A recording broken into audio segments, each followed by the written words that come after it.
கிறிஸ்துவுக்குள் பிரியமானவர்களே, சில நேரங்களில் தேவ பிள்ளைகளாகிய நாம் அவசரப்படுகிறவர்களாக, ஆத்திரப்படுகிறவர்களாக காணப்படுவோம்.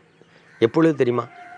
ஒரு துன்மார்க்கன் என்று தெரிகிற மனிதன் சந்தோஷமாய் வாழ்ந்திருக்கும் பொழுது, அவனுக்கு எந்த நஷ்டமும் வராமல் இருக்கும் பொழுது, அவன் காரியங்கள் எல்லாம் வர்த்திக்கப்படும் பொழுது, அதை பார்க்கிற நமக்கு ஆத்திரமும் கோபமாய் வரும். தேவ பிள்ளைகளே பலர் என்ன சொல்லுவாங்க தெரியுமா? இவனெல்லாம் ஆண்டவர் கண்டிக்க மாட்டேங்கிறாரே, இவனுக்கு ஒரு தண்டனை கொடுக்க மாட்டேங்காரே, இவ்வளவு திமிரா எடுப்பெடுத்து அலையிறானே என்று சொல்லி நாம் பேசுகிறது உண்டு. அப்படித்தானே? ஒருவேளை மனிதர்களாகிய நாம் இது நீதி, இது அநீதி என்று பகுத்து பார்க்கிறோம். இது சரி, இது தவறு என்று நியாயம் தீர்க்கிறோம். ஒருவேளை நம்மிடத்தில் கர்த்தர் நியாயம் தீர்க்கிற அதிகாரத்தை கொடுத்துட்டாருன்னா, தப்பு செஞ்சவங்களுக்கெல்லாம் படக்குன்னு தண்டனை கொடுத்துருவோம். கொஞ்சம் யோசித்து பாருங்கள். நன்மை செய்கிறவர்களுக்கெல்லாம் படக்குன்னு ஆசீர்வாதத்தை கொடுத்துருவோம். நன்மை செய்த மனுஷன் தப்பு செஞ்சானா உடனே திரும்ப அவனையும் தண்டிக்க ஆரம்பிச்சிருவோம்.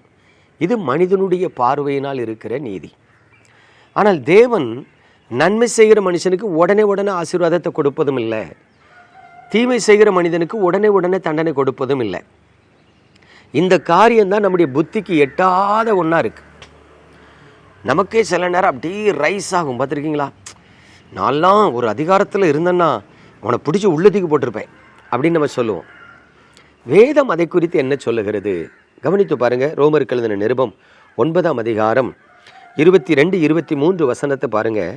தேவன் தமது கோபத்தை காண்பிக்கவும், தமது வல்லமையை தெரிவிக்கவும், தாம் மகிமைக்காக எத்தனமாக்கின கிருபா பாத்திரங்கள் மேல் தம்முடைய மகிமையின் ஐஸ்வர்யத்தை தெரியப்படுத்தவும் சித்தமாய், அழிவுக்கு எத்தனமாக்கப்பட்ட கோபாக்கினை பாத்திரங்கள் மேல் மிகவும் நீடிய சாந்தத்தோடு பொறுமையாக இருந்தாரானால் உனக்கென்ன? நல்லா கவனிச்சு பாருங்க.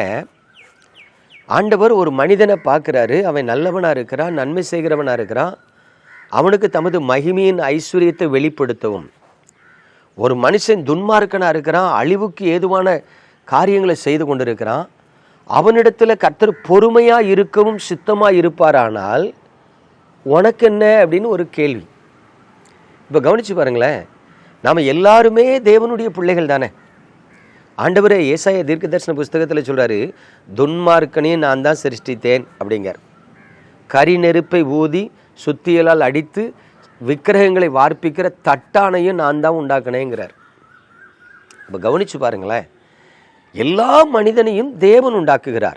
நல்லவர்களையும் தீயவர்களையும் தேவன் தான் உண்டாக்கினார். அப்போ உண்டாக்கப்பட்ட மனிதர்களாகிய நாம ஒருத்தர் மேலே ஒருத்தர் கோபமாக இருக்கவும், ஒருத்தர் மேலே ஒருத்தர் பட்சமாக இருக்கவும் நம்மளால முடியும். ஆனால் தேவன் அப்படி இல்லை. எல்லாமே அவருடைய பிள்ளைகள். உங்களுக்கு கொஞ்சம் புரிகிற மாதிரி சொல்கிறேன். நீங்கள் ஒரு தகப்பனாவோ தாயாவோ இருக்கிறீங்க. உங்களுக்கு 2 பிள்ளைகள் இருக்கிறாங்க. ஒரு குழந்தை அன்புள்ள குழந்தையா, எல்லாரையும் நேசிக்கிற குழந்தையா, தனக்கு கிடைச்ச சந்தோஷத்தை மற்றவர்களோடு பகிர்ந்து கொள்கிற ஒரு குழந்தையா இருக்கு. இன்னொரு குழந்தை அடம்பிடிக்கிற குழந்தையா, சுயநலம் உள்ள குழந்தையா, மற்றவர்களுக்கு இருக்கிற பொருட்களையும் தனக்கு வேணும்னு பிடுங்கி கொள்கிற குழந்தையா இருக்கு. இப்போ நீங்கள் 2 பிள்ளைகள் இடத்துலையும் எப்படி அன்பு செலுத்துவீங்க? நல்ல பிள்ளைகள்கிட்ட அதிகமாகவும், கீழ்ப்படியாத முரட்டாட்டமான பிள்ளைகள்கிட்ட கொஞ்சமாகவும் அன்பு செலுத்துவீங்களா? கிடையாது. கெட்ட காரியத்தை செய்கிற பிள்ளைகள்கிட்ட தான் அதிக அன்பு செலுத்துவோம். அந்த பிள்ளையும் திருந்தணுமே, அந்த குழந்தையும் இந்த குழந்தை மாதிரி மாறணுமே, பொறுமையாக இருப்போம். அந்த குழந்தைக்கு கற்றுக் கொடுப்போம், கண்டிப்போம். அது திருந்துறதுக்கு பல பிரயாசம் எடுப்போம் தெரியுமா? அதே போல தான் தேவன் சில நேரத்தில் துன்மார்க்கர்கள் இடத்துல பொறுமையாக இருக்கிறதுக்கு காரணம். இதை விளங்கி கொள்ளாததுனால தான் நாம் ஆத்திரப்பட்டுக்கிட்டு இருக்கிறோம். அவனை அடிக்கணும், உடைக்கணும், கையை நொறுக்கணும் அப்படிங்கிறோம். ஆனால் தேவன் பொறுமையாக இருக்கிறார். ஏன்னா அவருடைய கிருபை அது. அப்போ தேவனுடைய பிள்ளைகளே, இதில் தான் நீங்களும் நானும் கவனிக்க வேண்டிய வசனம் என்னென்னா, பெரியோர்களுடைய ஸ்தானத்தில் நில்லாத. நல்லா கவனிக்கணும். ஆவிக்குரிய வாழ்க்கையில் தேவனுடைய பிள்ளைகளாகிய நாம் நமக்கு கொடுக்கப்பட்ட அளவு என்னன்னு பார்த்தா அந்த கொடுக்கப்பட்ட அளவில் இருக்கணும். ஒரு வேலைக்காரன் இருக்கிறான், வேலைக்காரனுடைய வேலையை தான் செய்யணும். வீட்டு எஜமானனுக்கு புத்தி சொல்கிறவனா இருக்கக்கூடாது. ஒரு ரிக்வெஸ்ட் வைக்கலாம், ஆனால் புத்தி சொல்லக்கூடாது. வீட்டு எஜமானுக்கு தெரியாமல் இருக்குமா? தெரியும், தெரிந்தும் கண்டுகொள்ளாமல் தான் இருப்பார். அதே போல தான் தேவன் இன்றைக்கு உலகத்தில் இருக்கிற எல்லா துன்மார்க்கர்களிடத்திலையும் பாவிகளிடத்திலையும் அவர் பொறுமையாக இருக்கிறார். அவர் பொறுமையாக இருக்கிறது நம்முடைய பொறுமையை இழந்து நாம் கிருபையை இழக்கும்படி நம்ம ஆத்திரமும் எரிச்சலும் படக்கூடாது, கவனமாக இருக்கணும். அப்போ தேவனுடைய பிள்ளைகளே, இன்றைக்கு கிறிஸ்தவர்களாகிய நாம் தேவனுடைய பிள்ளைகள் என்று அடையாளப்படுத்திக் கொள்ளும் பொழுது ரொம்ப முக்கியமாக கவனிக்க வேண்டியது, சில பாவிகளை, சில துன்மார்க்கர்களை, சில மனம் திரும்பாத ஒருவேளை துணிகரமான பாவம் செய்கிற அக்கிரமக்காரர்களை பார்க்கும் பொழுது எரிச்சலும் கோபமும் அடையாமல், ஆண்டவரே பொறுமையாக இருக்கார், நான் எதுக்கு ஆத்திரப்படணும் அப்படின்னு சொல்லி நாமளும் அமைதல் ஆகிட்டோம்னா அது நமக்கு ஆசீர்வாதம். ஆகவே தேவன் எவ்வளோ பொறுமையாக இருக்கிறாரோ அதே போல் பொறுமையாக இருக்கிற ஸ்பாவம் எனக்கு வேணும்னு சொல்லி நம்ம ஜெபிப்போமா? எங்கள் அன்பின் பரலோக தகப்பனே, இந்த பரிசுத்தமான நல்ல காலை வேலைக்காக உமக்கு ஸ்தோத்திரம். உங்கள் கிருபையுள்ள கரத்தில் எங்களை தாழ்த்துகிறோம். ஆண்டவரே, பல நேரங்களில் நாங்கள் மாம்சத்துக்குரியவர்களாய் மாறிவிடுகிறோம், மாம்சத்துக்குள்ளே யோசிக்கிறோம், மாம்சத்தில் முடிவெடுக்கிறோம், மாம்சத்தில் செயல்படுகிறோம். எங்கள் அக்கிரமங்களை மன்னியும், எங்கள் மீறுதலை மன்னியும்.